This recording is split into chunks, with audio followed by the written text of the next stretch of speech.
All right, welcome back to the channel. So, according to Ryan Garcia, it is official. He has his step-up fight, and this step-up fight is against Abner Mares. Let's talk about this. Let's talk about that in this video.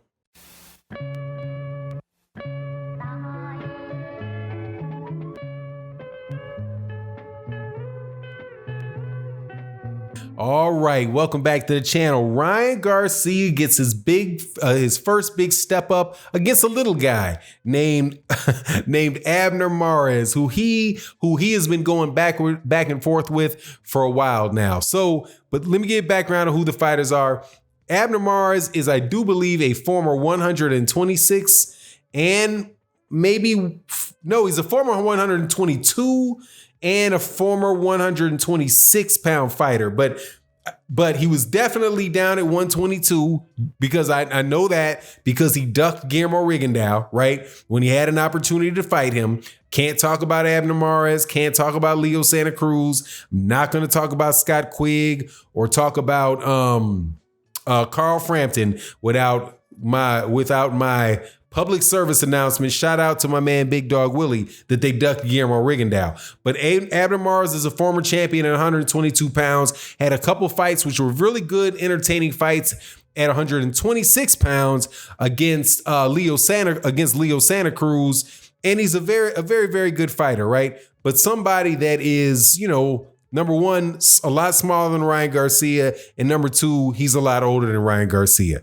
Then Ryan Garcia, of course, is the new young Golden Boy type fighter out of Golden Boy Promotions. A fighter who turned pro early. I think he turned pro sometime around 19 years old, 18, 19 years old. And he had to do that because that whole group of kids that were there at the time, I think Chris Colbert was probably one of them. Or if not Chris Colbert, definitely Teofimo Lopez, Money Powell, Devin Haney. All of those guys would have been able to qualify for an Olympics. I think with the Olympics might have been the 2016 Olympics, but they would have had to have waited for the 2020 Olympics. So they would just be now turning pro now and would have missed out on the last 3 years because they wouldn't allow them to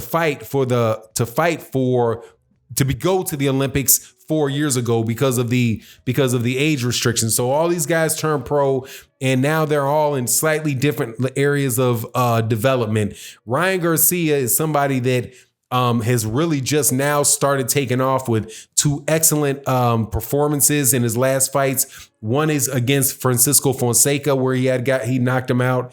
And I think it was a first round knockout, devastating first round knockout against a former opponent of Gervonta Davis. It took Gervonta Davis significantly longer to get Francisco Fonseca out of there than it did Ryan Garcia. So that some people see as credit to Ryan Garcia.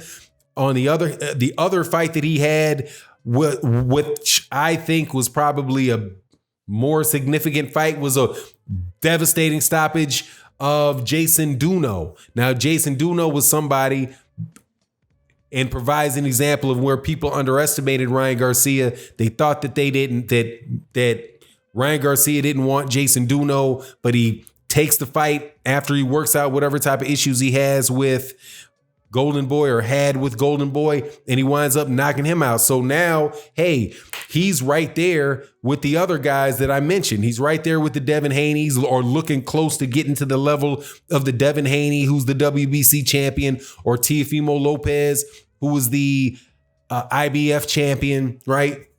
Or Shakur Stevenson did go to the Olympics, but another young guy, Shakur Stevenson, who has the WBO 126 pound title, right? So with those couple knockouts, hey, he puts himself out there in the forefront and is starting to look like a guy that is legitimate, right? So, but the one thing that he doesn't have that the other guys that I mentioned have is either a title or a step-up fight. Like, Devin Haney is kind of interesting because I don't think Devin Haney, just like Ryan Garcia, I'm not sure that Devin Haney has really had his step-up fight. I know he had maybe the fight was it with Menard, or is that Teofimo Lopez that fight Menard? But he fought a guy that was a fairly tough guy. So he had, but I think that pretty much that fight was on par with a Jason Duno type of fight. Maybe a little bit more experience. Can't remember the guys' names, but they seem to be more, around the level of a Jason Duno. Maybe slightly better than Jason Duno, but I don't know. Jason Duno, I think, was undefeated or maybe one loss, but was a, up and coming prospect. But I say that to say that Ryan Garcia is now getting in the position where he's going to start needing these names to really make him a legitimate, people to take him seriously. I did a video last week about the opinion that Regis Prograis, the former 140-pound champion, has about Ryan Garcia, where he said, hey, if Ryan Garcia is a good fighter, I don't want to say anything bad about him, but if they think that they're going to make Ryan Garcia into the next Floyd Mayweather Jr., they've got to the next Oscar De La Hoya, rather, they've got another thing coming. So clearly from guys like Regis Prograis, though he was absolutely not being disrespectful to him at all, just regular fight fans and commentators like myself that see that chin sticking up, people really aren't all the way sold. Now, there is one of these gimmicks in boxing that promoters can use to help you get that recognition. And it's been used over and over and over again. It's been used in situations like Gervonta Davis, Yuriorkis Gamboa recently.